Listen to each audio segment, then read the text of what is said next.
Bismillahirrahmanirrahim. Assalamualaikum warahmatullahi wabarakatuh. Dan salam sejahtera buat seluruh sahabat dan sobat Ipiso dimanapun Anda berada. Berjumpa lagi dengan saya, Suadi Idris Amin, tentunya di acara kesayangan kita, Ipiso Rumah Edukasi. Sahabat dan sobat Ipiso, pada kesempatan kali ini telah hadir di tengah-tengah studio Ipiso dua narasumber kita yang akan membedah tema diskusi kita pada kesempatan kali ini. Saya langsung memperkenalkan keduanya. Yang pertama adalah Bapak Dr. Lukman Setiawan, MM. Beliau adalah Wakil Dekan di Universitas Universitas Bosowa. Assalamualaikum Pak Dokter. Waalaikumsalam warahmatullahi wabarakatuh. Alhamdulillah sehat. Selamat tahun baru nih Pak. Selamat tahun baru. Semoga semakin sukses dan jaya. Dan beliau didampingi Direktur Suara Nasionalis Indonesia, Bapak Suwanto Buang SE. Assalamualaikum Pak Direktur. Waalaikumsalam Pak Dir. Sehat Pak Direktur. Alhamdulillah. Selamat tahun baru. Selamat tahun baru. Katanya ini tahun kemenangan. Tahun kemenangan.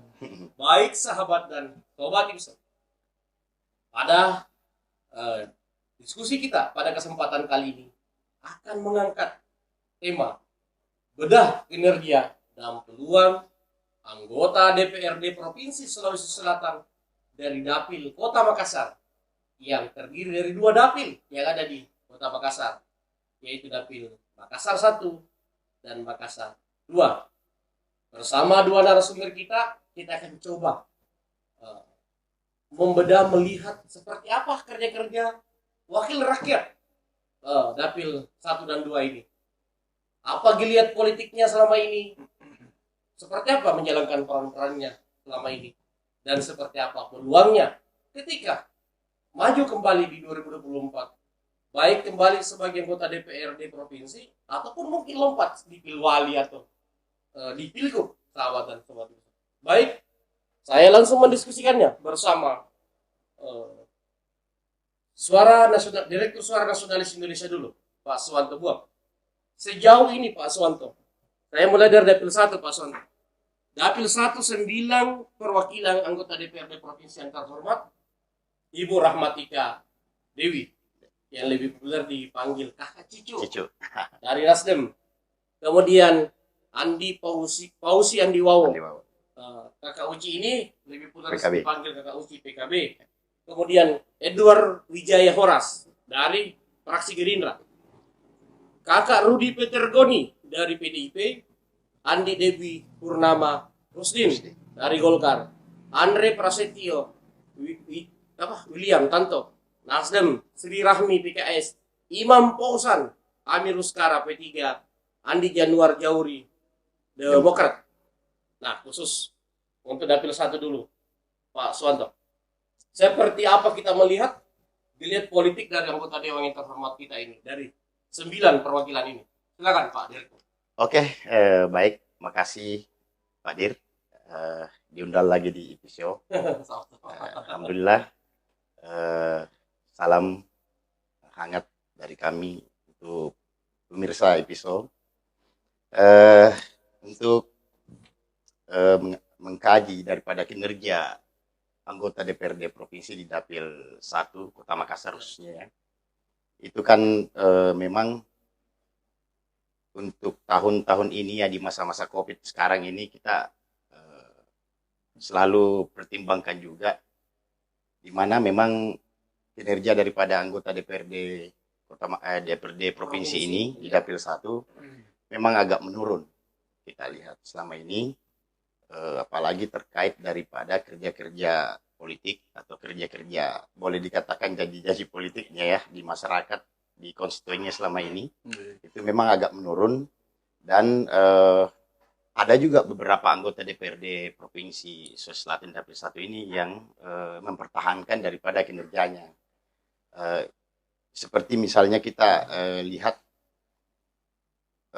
untuk Dokter Andi Rahmatika Dewi kita perhatikan bahwa beliau ini adalah salah satu anggota DPRD terlama juga ya, suara terbesar ya di seluruh anggota dewan yang ya. terpilih.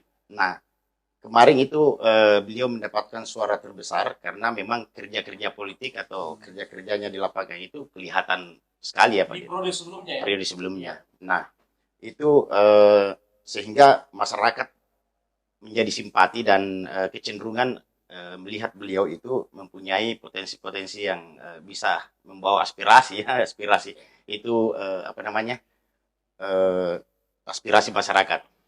Nah, sekarang kita lihat bahwa di 2 tahun terakhir ini, periode ini yang sekarang ini ya 2019, kita lihat bahwa kinerja daripada Dr. Andi Rahmatika Dewi ini agak menurun. Ya, kita lihat agak menurun dibanding sebelumnya.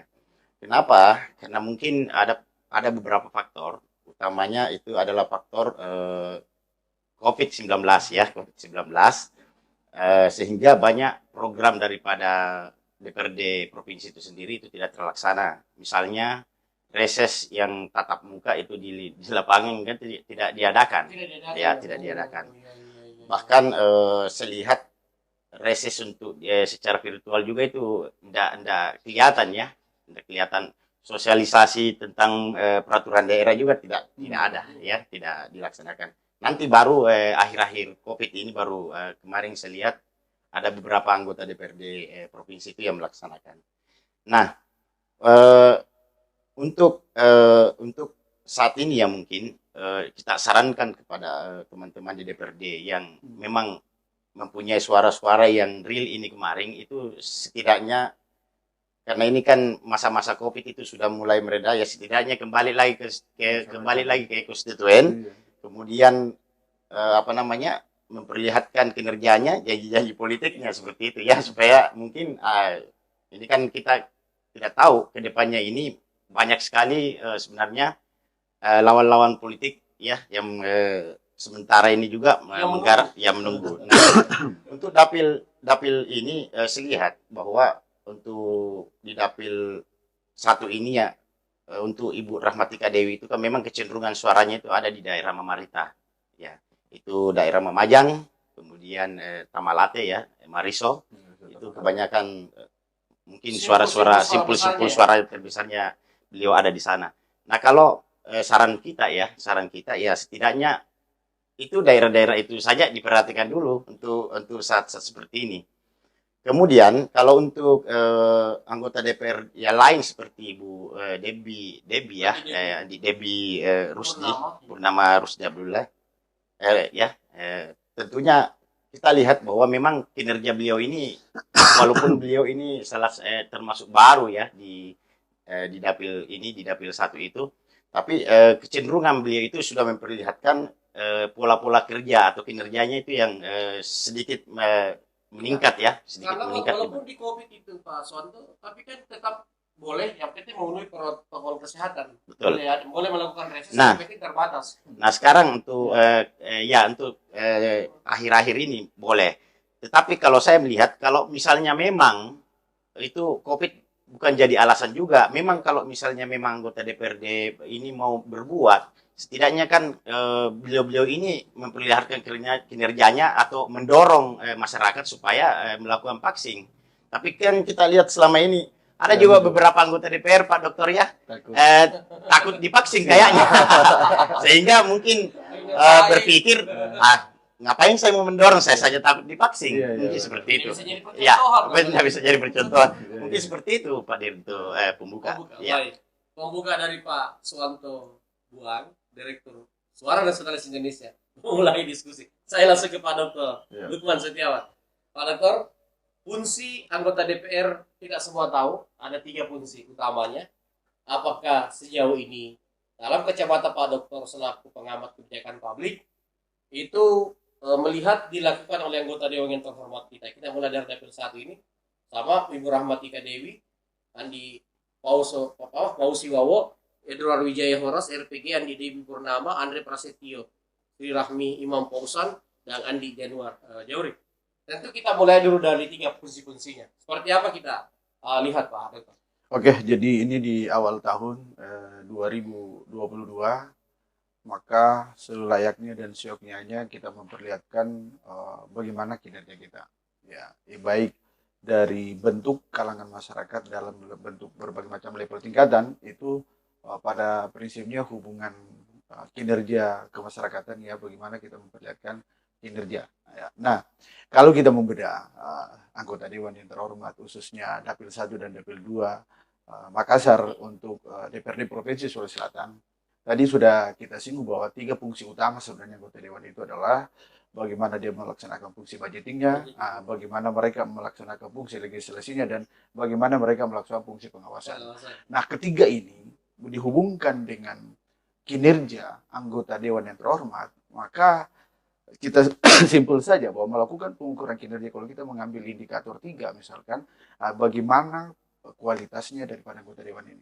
Yang kedua, bagaimana kuantitas yang dilakukan para anggota dewan ini. Dan yang ketiga, bagaimana hubungan anggota dewan ini ya mungkin dengan yang dalam ini masyarakat di luar daripada konstituennya pada saat tingkat keterpilihan kemarin. Nah, dari ini khususnya kita pada fokus ke Dapil 1 dan selanjutnya ada Dapil 2 Kota Makassar. Nah, ke 9 anggota dewan khusus Dapil 1 ini, apakah ini dilakukan?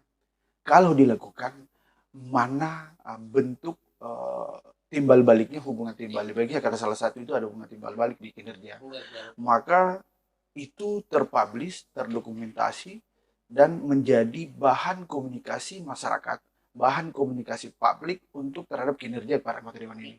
Nah, karena asumsi-asumsi para anggota dewan yang terhormat ini di periode-periode sebelumnya ada yang melakukan komunikasi atau ada yang melakukan kinerja di masyarakat itu sangat terpublish dan menjadi sesuatu bernilai positif bagi masyarakat. Nah, di selanjutnya ketika di periode ini, apakah itu berulang atau menjadi sesuatu hal, menjadi story, cerita.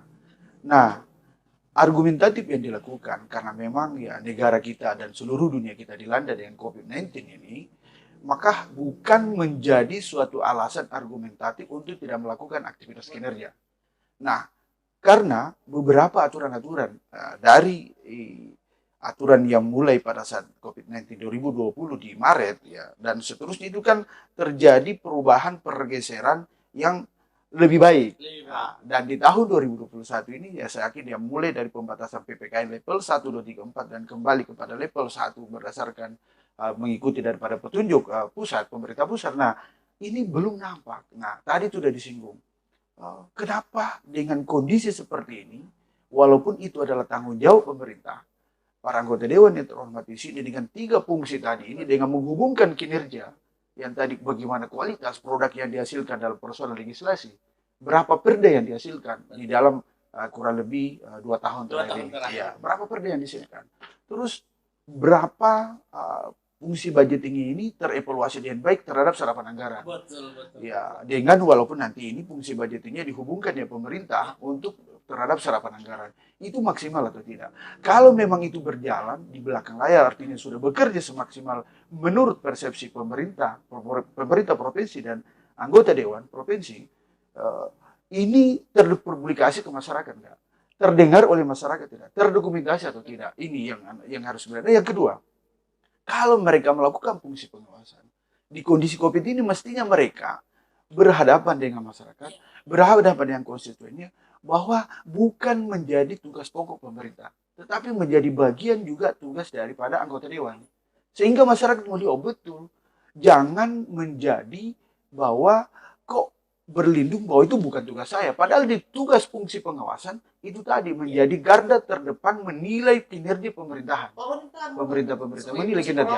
Nah, itu ikut bersinergi, walaupun ini adalah bagian politik, maka mungkin di situ masyarakat menilai bahwa anggota dewan kita yang dulu di pemerintah provinsi, khususnya di Dapil 1, itu nampak di masyarakat bahwa mereka melakukan. Inilah kita tidak salah pilih, inilah yang memang kita butuhkan. Ada beberapa anggota dewan yang melakukan hal-hal tersebut, tapi bukan menjadi bagian persorangan, tetapi menjadi bagian dari kelembagaan.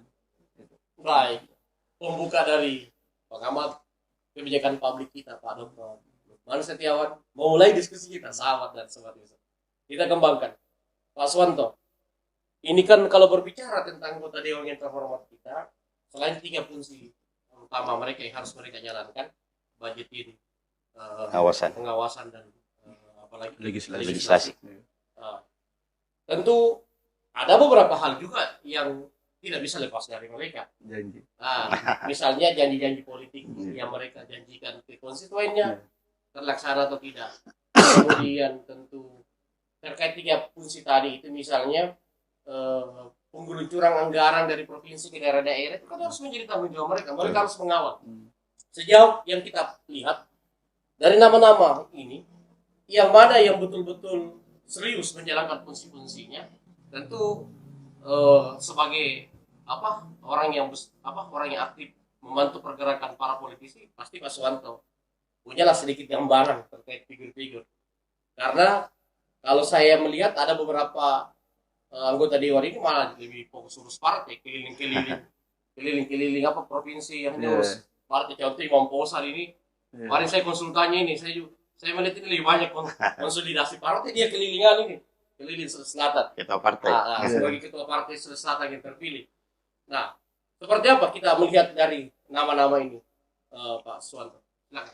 Ya, jadi kalau saya melihat bahwa untuk realisasi janji daripada anggota DPRD yang terhormat ini, memang kecenderungannya itu boleh dikatakan ya belum sampai 50% Pak Dir ya untuk saat ini.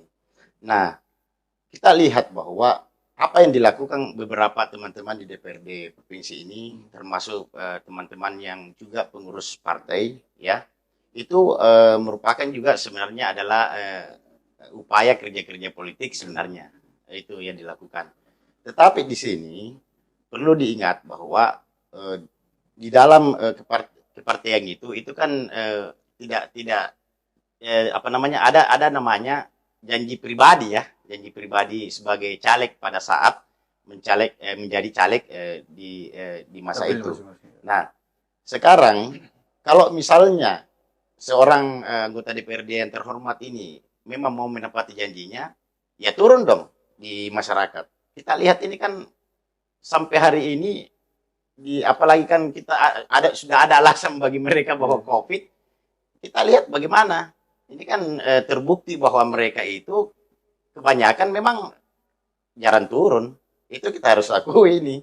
Ya, sekarang mungkin untuk memperbaiki ya, karena ini masih panjang untuk pergulakan pileg ke depan itu masih panjang. Berarti masih ada kesempatan untuk memperbaiki ini kinerja daripada anggota DPRD yang terhormat ini. Dan disinggung juga tadi bahwa untuk mengawal anggaran ini juga tentunya perlu direalisasikan, Pak Dir. Karena harapan masyarakat itu mulai dari tingkatan bawah itu kan kita lihat ini tidak lama lagi kita akan musremban di tingkat kelurahan. Musremban tingkat kelurahan, tingkat kota sampai di tingkat provinsi itu kan harapan masyarakat melekat di situ, Pak, pada anggota DPR ini untuk memperjuangkan daripada aspirasi masyarakat dari bawah itu tadi. Jangan nanti pada saat kampanye baru dijanji lagi masyarakat. Masyarakat kecenderungannya mereka selalu bilang kan ada janji misalnya, selalu janji-janji politik. Ada yang datang, ada yang baru datang janji lagi. Nah sekarang kita lihat bagaimana realisasi daripada pembangunan di Kota Makassar ini saja kita lihat, khususnya di dapil 1 kita katakan tadi bahwa memang kecenderungan daripada realisasi pembangunan di sana itu boleh dikata ya kita lihat bagaimana kondisi kota saat ini ya, mulai dari banjir ya, berbagai macam bencana-bencana itu kan seharusnya anggota DPRD yang terhormat ini merupakan garda terdepan ya. Jangan setiap ada muncul ya, misalnya partainya dikedepankan untuk datang membantu ya. Kalau saya pribadinya lah sebagai anggota DPRD yang terhormat ini yang turun kalau saya ya. Partai dan pribadi artinya disitulah kelihatan bahwa memang mereka itu melakukan kerja-kerja politik dan kerja-kerja nyata untuk merealisasikan janji-janji politiknya, Pak Dir. Nah, ini juga perlu dianalisa bahwa saya lihat di beberapa partai-partai yang ada di Dapil 1 dan 2 ini memang kecenderungannya itu bersaing, Pak Dir ya. bersaing untuk mendapatkan lagi respon dari masyarakat itu. Nah, itu tergantung daripada caleg-caleg atau anggota-anggota DPRD yang terpilih saat ini itu. Dan pasti masyarakat nanti akan menilai lagi kembali. Ini kan kita di Makassar ini masyarakat pemilih cerdas, Pak. Beda di daerah ya. Pasti akan menilai lagi kembali.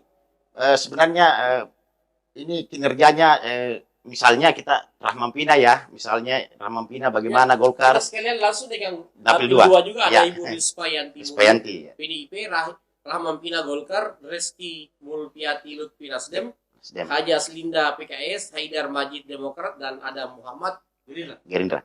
Nah, ya. Jadi kita langsung saja ke situ. Saya sudah singgung tadi. Singgung tadi seperti misalnya Pak Rahman Pina. Pak Rahman Pina ini kan paling kencang di Manggala, Pak Nakukang ya. Kemarin kita lihat bahwa ini merupakan dapil andalannya, wilayah andalannya, kecamatan andalan beliau. Nah, itu kan kita lihat sekarang bagaimana. Rahman Pina itu kebanyakan ke daerah, Pak Dir. Ke daerah membantu daripada partainya itu sendiri. Padahal dapilnya kan ada di sini. Itu juga perlu kita perhatikan. Nah, tetapi ada juga beberapa anggota DPR, misalnya Ibu Rispayanti, walaupun bagaimana saya lihat ini Ibu Rispayanti ada PD Perjuangan ya, bergeraknya itu saya lihat itu bergeraknya juga tidak terlalu nampak sebenarnya. Orang katakan bahwa sembunyi-sembunyi. Enggak lah, kalau saya sebagai anggota DPR ya perlihatkanlah kepada masyarakat. Jangan takut ya, jangan takut. Perlihatkan bahwa saya punya kinerja gitu. Kemudian kita lihat ada juga dari PKS misalnya Ibu Aslinda. Ibu Aslinda ini juga kan orang di Pak Nakukang ya, dari Pak Nakukang. Itu kita lihat bagaimana kinerja beliau dari DPRD Kota Makassar juga kan belum pernah kita lihat bagaimana kinerja beliau sehingga masuk lagi di DPRD provinsi ini belum kelihatan. Nah itu. Terus bagaimana lagi kita melihat daripada perkembangan partai-partai yang mengusung kemarin. Ini kan kita lihat bahwa mereka ini kebanyakan untuk saat ini apalagi di bulan-bulan di awal 2022 ini nanti mungkin ini nanti kan ada namanya untuk partai politik ini ke depannya di verifikasi partai politik ya pasti mereka akan sibuk ini lagi mengurus partainya. Ya, bagaimana dengan konstituennya? Kapan ya? Jadi kalau misalnya saya sebagai konstituen pasti saya akan berteriak, kapan kita diurus ini? Seperti begitu Pak Dir. Baik. Menarik, makin menarik analisis dari Pak Suwanto, Buan Direktur Suara Nasionalis Indonesia. Saya kembali ke Pak Dr. Lukman Setiawan, pengamat kebijakan publik kita dari Unibos. Pak Dokter, kita sudah menyebut nama lagi Dapil 2 Ibu Rispayanti Muin, Rahman Pina, Reski Mulpiati Lutfi, Haja Slinda, Haidar Majid, dan Adam Muhammad. Tentu kalau digabungkan semua ini, kalau dilihat kinerja mereka, yang tentu ketika dua dapil ini mencakup satu kota Makassar. Tentu kan indikatornya adalah hal-hal yang terjadi di Kota Makassar. Sejauh ini, kalau dalam kacamata Pak Dokter sebagai pengamat kebijakan publik, mereka dalam mengawal kebijakan publik gubernur di Kota Makassar. Seperti apa mereka memainkan fungsi-fungsinya dalam itu? Misalnya penggunaan anggaran yang digunakan di Kota Makassar, apakah mereka terlihat berperan aktif dalam kacamata Pak Dokter? Karena kalau saya lihat di sini saya juga agak-agak ya. Kemarin itu kalau saya tidak salah lihat dan salah ingat Haidar Majid ini kan kencang sekali di periode sebelumnya. Ini kelihatannya agak menurun publikasinya. Kemudian transparansi. Sebesar apakah urgensi dari sebuah transparansi dari kegiatan-kegiatan anggota dewan yang terhormat kita ini Pak Dokter? Jadi yang ini sebenarnya yang menjadi publikasi komunikasinya kepada masyarakat, bahwa jangan sampai berpikir masyarakat khususnya Kota Makassar ini bahwa semua yang dilakukan oleh pemerintah atau bagi anggota Dewan Kota Makassar merupakan yang ada di Kota Makassar merupakan bagian daripada kinerja yang dilakukan. Padahal ada DPR provinsi atau pemerintah provinsi yang merupakan penganggarannya dari budgetingnya di situ dengan seluruh OPD yang terkait di pemerintah provinsi itu merupakan ada tempat realisasi anggaran tersebut ada di Kota Makassar. Nah, di sini yang harus disampaikan kepada publik, yang disampaikan kepada masyarakat, yang mana benang pemisah bahwa ini merupakan bagian kinerja daripada pemerintah provinsi, dalam hal ini di dalam model saat koordinasi dengan DPRD provinsi dengan model fungsi tiga fungsi utamanya tadi, dengan melihat pengukuran kinerjanya. Ini yang harus tersampaikan kepada masyarakat. Jangan sampai anggapan bahwa ini bagian dari Kota Makassar, pemerintah Kota Makassar atau anggota dewan terhormat di DPRD Kota Makassar. Nah, padahal merupakan ada beberapa hal yang merupakan rangkaian kinerja atau realisasi daripada anggaran daripada pemerintah provinsi. Dalam hal ini melalui DPR itu sebagai fungsi budgetingnya. Nah, ini yang menjadi benang pemisah. Sampai saat ini, saya yakin kalau kita tanya kepada publik, tanya kepada masyarakat Kota Makassar, itu kira-kira mampu nggak memisahkan daripada bagian daripada kinerja daripada pemerintah ini. Ini yang menjadi persoalan. Nah, kalau ini ada edukasi kepada masyarakat, ada pemberitahuan, ada publikasi, ada dokumentasi kepada masyarakat bahwa ini merupakan bagian daripada kinerja pemerintah provinsi melalui daripada anggota dewan sebagai fungsi budgetingnya tadi. Nah, itu tadi. Nah, kalau kita lihat tadi Makassar 1, Makassar 2, ya ada 9 tambah 6 kurang lebih 15 ya anggota dewan kita yang ada di Dapil 1 dan Dapil 2. Bagaimana mereka kinerjanya? Inilah tadi. Padahal di kondisi seperti ini masyarakat Kota Makassar, di kondisi kita ini di pemerintahan Provinsi Sulawesi Selatan itu kan yang kemarin memang yang masih sangat menjadi hal pemberitaan itu tentang COVID-19 ini. Yang kedua baru-baru ini ya kalau tidak salah di awal Desember 2021 kita ada badai musim hujan yang cukup signifikan yang menyebabkan terjadi banjir. Kira-kira di situ muncul nggak? Walaupun mengatakan bahwa ini sebenarnya bagian dari tanggung jawab pemerintah. Tetapi ingat, anggota dewan yang terhormat mereka ketika menduduki jabatan itu atas dasar keterpilihan berdasarkan dapilnya masing-masing. Ingat itu ada janji yang dibawa di situ. Walaupun tadi sebagai fungsi ini, tetapi ada fungsi atas nama partai dan ada fungsi atas kelembagaan atas dasar anggota dewan kan gitu. Ini yang harus dipisahkan. Tadi sudah disampaikan, mereka bergerak membawa partai padahal mereka turun atas nama anggota dewan, masyarakat sudah cerdas dan tahu bahwa anggota dewan yang terhormat yang ketika melakukan model memperlihatkan kinerjanya di masyarakat sebagai untuk penilaian publik, itu mereka, oh ini anggota dewan yang terhormat dari partai ini. Jangan partainya dibawa anggota dewan ikut. Padahal anggota dewan yang turun, partai itu masyarakat menilai bahwa partai ikut di dalamnya. Otomatis. Jangan ya di kondisi ini mengutamakan partai sehingga terjadi pembeda. Terjadi pemisah, masyarakat menilai. Kalau bukan dari partai tersebut sehingga mengatakan, wah itu kan ya partai Anda. Padahal nggak bisa, harus mereka turun atas dasar anggota dewan. Sehingga masyarakat menilai, wah ini keren ini anggota partai dari ini, partai yang duduk kemarin keren ini, akan gitu. Inilah yang harus diperlihatkan kepada masyarakat. Ya, tadi sudah dikatakan bahwa masyarakat Kota Makassar ya masuk kategori pemilih masyarakat cerdas, maka inilah mampu dipisahkan ya, seperti ini. Sehingga model-model kinerja daripada anggota dewan bisa dinilai oleh masyarakat.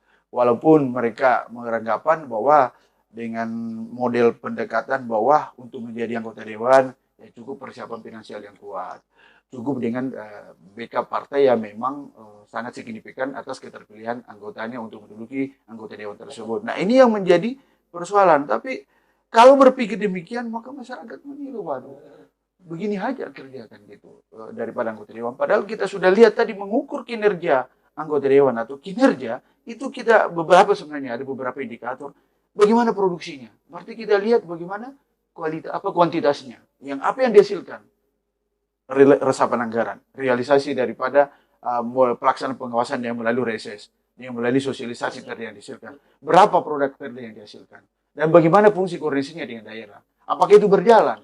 Jangan sampai mereka melakukan kinerja itu di daerah, tapi dicaplok oleh pemerintah, kota dan kabupaten. Bahwa itu bagian dari kinerja, padahal ada bagian dari situ. Itu. Nah, terus yang selanjutnya, ya fungsi pengawasan tidak dilakukan dia maksimal. Bayangkan, waktu kita di kurang lebih 2 hari di Kota Makassar terjadi banjir. Ada muncul nggak di situ? Nyaris tidak ada, ya. tidak ada yang muncul. Yang mereka menjadi bagian dari sebenarnya kontrol sosial. Secara personalitinya, bagian bahwa tidak sia-sia masyarakat atau tidak rugi memilih anggota dewan tersebut karena memang dia tampil di tengah masyarakat. Pada saat masyarakat sangat membutuhkan. Nah, ini di kondisi COVID-19 ini ada nggak mereka sebagai menjadi pelopor? Walaupun pemerintah sudah membuat Satgas COVID yang memang ditugaskan untuk urus pengendalian tersebut, tapi muncul sebagai masyarakat. Karena anggota Dewan yang terhormat juga merupakan bagian dari masyarakat. Muncullah sebagai anggota masyarakat atau masyarakat kota Makassar, sehingga publik menilai bahwa memang pantas kita Tidak salah mereka memilih. Baik, baik. Pendalaman dari Pak Dr. Lutman Setiawan, pengamat politik kebijakan publik kita, memperkaya analisis dalam membedah tema khusus kita. Pak Suwanto Buan, tentu baik dan tidak baik dari kinerja anggota Dewan yang terhormat kita itu bisa berefek ke 2024. Sejauh yang Pak Suwanto Buan melihat, di antara anggota Dewan yang terhormat ini dari 15 nama ini, yang mana dalam kacamata kita yang kalau kembali maju dengan formasi yang sama di DPR provinsi dan dapil yang sama, yang berpotensi bertahan atau terpilih kembali, yang mana yang agak sedikit rawan dalam kajian Pak Suwanto? Saya bacakan ulang ya. Ya, nanti saya lihat di sini. Ya, siap, paham. Izin lihat Pak Dir. Jadi di sini kan kita lihat di dapil 1 itu ada 9 anggota DPRD-nya. Yang pertama di sini saya lihat Pausi Andi Wawo ya dari PKB. Kalau Pausi Andi Wawo ini kan kita lihat di pertarungan kemarin itu sebenarnya dia itu di dapilnya itu sendiri yang kuat ya di caleg yang ada di situ sendiri yang kuat dan mempunyai suara yang signifikan. Jadi kalau misalnya ada lawannya lari nanti lagi untuk melawan beliau itu memang akan menjadi akan rawan juga ini. Kemudian Nasdem masih potensi ke 2 kursi.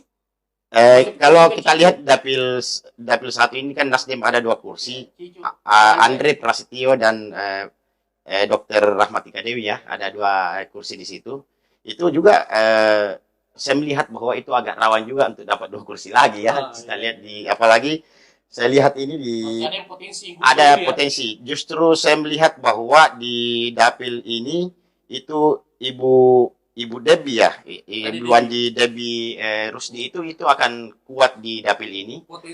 Dan potensi Golkar untuk mendapatkan 2 kursi di sana itu akan kuat. Saya lihat di dapil 1 ini akan menggantikan posisi Nasdem. Ini saya lihat di dapil 1. Kemudian kita lihat di dapil Panakukang Manggala Biringkanaya Tamalandrea dapil 2 itu ada di sini ada Muhammad, kemudian Despayanti Muin ya dari PDI Perjuangan, ada Muhammad dari Gerindra, kemudian Rahman Pina dari Golkar, Reski Mulfiati dari Nasdem. Ini kita lihat ini hati-hati ini saya lihat Ibu Aslinda ya dari PKS. Ini karena memang saya sudah katakan tadi mulai dari anggota DPRD kota kemarin itu sama sekali belum pernah kita lihat bagaimana kinerja beliau. Bahkan mungkin yang jarang-jarang juga yang kenal beliau sebenarnya mungkin konstituennya saja, tapi ini saya lihat pola-pola kerjanya di konstituennya juga ini janji-janji politiknya banyak sekali yang belum terrealisasi. Utamanya di dapilnya itu di Panakukang ya. Kemudian kita lihat juga di sini ada Haidar. Kalau di dapil 1 Rudi Putergoni ini kalau saya sarankan sebaiknya itu sudah naik di DPR RI. Karena beliau itu kan sudah senior sekali sebenarnya di DPR. Kalau saya melihat kalau Rudi Putergoni ini mempunyai lawan di dapil 1 nanti ini, boleh jadi dia akan tergeser. Karena kenapa? Mungkin masyarakat di Mamarita juga ini sudah bosan ya dengan beliau ini. Karena tentunya harusnya ini Pak Rudi Putergoni harusnya sudah naik di DPR RI ya untuk melawan di dapil 1. Kalau saya tidak bisa dapil 1 ya kembali ke dapil 2 atau dapil 3 aja ke bawah ya. Mungkin gitu Pak Rudi. Ini mungkin itu saran kita ya untuk Pak Rudi Putergoni. Karena beliau ini kan sudah senior sekali sebenarnya. Sudah waktunya untuk lebih positif ya. Masukan positif untuk Kandar Rudi Putergoni ya. Begitu seperti itu Pak Dir untuk ini. Haidar Majid. Kalau Pak Haidar Majid ini kan dari awal-awal kemarin waktu beliau menjadi anggota DPRD itu kan kencang sekali Pak Dir ya. Kita lihat di Biringkanaya itu beliau itu mempunyai suara yang signifikan ya. Nah ini Pak Haidar Majid sekarang ini saya tidak melihat lagi bagaimana kinerja. Ya menurun ya saya lihat. Tetapi beliau juga ini saya lihat kerja-kerja politiknya itu mulai apa namanya pelan-pelan ya saya lihat, karena orangnya juga agak skeptis kalau saya lihat ini Pak Haidar Majid. Memang beliau ini orangnya tidak terbuka juga ya. Atau mungkin tidak mau lagi jadi anggota DPR. Kemungkinan Pak Haidar Majid ini akan maju di DPR RI ya. Oh, Kemungkinan. gitu ya. Karena beliau juga ini kan sudah 2 periode. Jadi mungkin dia persiapan DPRD, apakah dia Mulai di satu polanya periode, di sini, apakah dia pindah dapil di kampungnya atau bagaimana, kita tidak Imam tahu juga. Fauzan. Nah ini Pak Imam Fauzan ini adalah politisi muda ya. Beliau adalah ketua DPW P3 Sulsel. Ini beliau ini sampai hari ini juga sangat sibuk untuk mengurus 24 DPC konsultasi ya. Kemarin beliau juga melakukan rapat koordinasi dengan pengurus-pengurusnya di tingkatan 24 kabupaten kota. Nah ini Imam Fauzi ini karena Imam Fauzan ini kan beliau adalah politisi muda. Dan saya melihat potensi untuk menjadi untuk 2 kali atau ya 2 kali ya Pak Dir. Mungkin masih kuat kalau saya lihat kalau Pak Imam Fauzi. Edward Wijaya Horas. Nah ini Pak Edward Wijaya Horas ini kan salah satu juga politisi muda sekali ya. Mungkin umurnya baru 20 tahun lebih. Nah ini kalau saya ini masukan saya untuk Pak Edward ini apa namanya, beliau kan politisi Gerindra ya, yang mengikuti kakaknya Erik Horas ya. Karena beliau kepopuler Erik atau Edward? Kakak Edward. Oh ya, kakak Edward ya. Erik adik. Tapi duluan menjadi politisi itu kan Pak Erik yang mengikuti. Nah, ini Pak Edward ini mungkin akan maju di DPR RI mungkin. Kemungkinan akan maju di DPR RI juga. Mungkin begitu. Erik Horas naik di provinsi. Provinsi seperti itu. Peluangnya seperti apa? Kalau saya lihat peluangnya, beliau kan punya konstituen khusus kalau beliau ini. Apalagi Pak Erik ini kan sudah melanglang buana di dapil Mamarita sampai di Talo itu, beliau itu mempunyai pengaruh yang sangat kuat juga. Baik, Andi Januar. Demokrat. Ya. Beliau ini kan kita lihat bahwa politisi tenang, adem-adem ya. Kita lihat kalau di Mamarita itu beliau juga bagus suaranya. Kemungkinan untuk beliau terpilih lagi ada kemungkinan ke depan. Di Demokrat. Ya, kalau masih maju di DPR provinsi. Baik. Kemudian ini Pak Andre Prasetyo Tanta. Benar. Nah ini yang perlu juga kita kemungkinan besar Pak Andre. Yang terancam ini yang mana? Kemungkinan atau Andre? Kalau saya lihat ini kalau tinggal 1 kursi. Dua-duanya terancam karena kemungkinan besar akan sisa 1 kursi di Nasdem ini nanti. Kalau Andre Prasetyo ini kan kita lihat bagaimana beliau adalah anak muda yang umurnya juga masih 20 tahun ya. Nah ini saya lihat bahwa beliau ini masih muda dan harus banyak lagi belajar, karena kan kita lihat namanya politisi-politisi muda seperti itu seharusnya itu banyak turun di masyarakat. Karena kenapa masyarakat itu sebenarnya sangat membutuhkan daripada uluran-uluran tangan beliau ya untuk Adam Muhammad yang menggantikan secara misterius Ibu Kristiani. Nah, ini kan beliau ini sebenarnya adalah pengurus DPP di Gerindra di pusat ya, walaupun beliau adalah orang di sini. Tiba-tiba. Nah, ini kan juga agak riskan ya, artinya kalau misalnya memang ingin mempertahankan suara Gerindra di dapil 2 ini ya tentunya memang harus jangan di pusat terus dong. Kembalilah ke dapil itu mungkin saran-saran kita. Ibu Rispayanti yang juga menggantikan tiba-tiba orang yang lolos. Nopianus Patanduk ya. Jadi kalau Ibu Rispayanti Muing ini juga kalau saya lihat kalau Ibu Rispayanti itu kan aktivis perempuan. Itu masih mending Pak Dir ya kalau Ibu Rispayanti. Tapi untuk saat-saat ini ya kalau saya Ibu Rispa itu harus perlihatkan gaungnya dong. Walaupun perempuan ya harus perlihatkan bahwa. Nah, ini karena sebenarnya juga ini kalau kita lihat kelangnya itu kan Ibu Rispayanti juga itu adalah ada kelang Toraja ya di situ. Kemudian kita lihat kalau dapil 2 ini Pak Nakuka Manggala Beringkana Melandre itu kan Mesak itu telanjang di situ kan suara-suara realnya. Berarti Ibu Rispa bisa terancam Mesak ini? Ibu Rispa belum tentu. Karena Ibu Rispa juga sekarang sudah punya kekuatan artinya konstituennya itu saya lihat bagus-bagus kali Ibu Rispa. Baik. Ya. Ini Bu Sri Rahmi sudah berapa periode dia duduk ini? Iya, ini juga senior sekali Bu Sri Rahmi di PKS. Usianya sebenarnya belum terlalu tua. Ya, tapi 3 periode kalau tidak salah. Ibu Sri Rahmi ini. 2 periode kota, 2 periode Ya. DPR. DPR. Provinsi. Jadi 4 periode semuanya. Ya, ini Ibu Sri Rahmi ini kan kita lihat kalau di PKS itu kan bagaimana pola pencalekan itu sendiri. Kemungkinan Ibu Sri Rahmi ini kemungkinan kalau kita sarankan juga ya naiklah di DPR RI kalau Ada saya. kemungkinan. Ada kemungkinan. Karena Ya. tidak ada lagi Samsari kita. Ya, Karena karena terjadi perubahan signifikan di PKS setelah lahirnya Gelora ya. Gelora. Baik, saya langsung ke Pak Dr. Lukman Setiawan.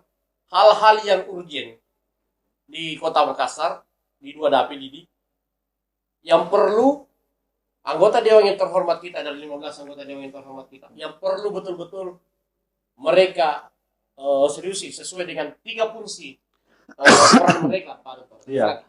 Jadi kalau kita memang bedah ke 3 fungsi tadi sudah dijelaskan cukup gamblang secara personality.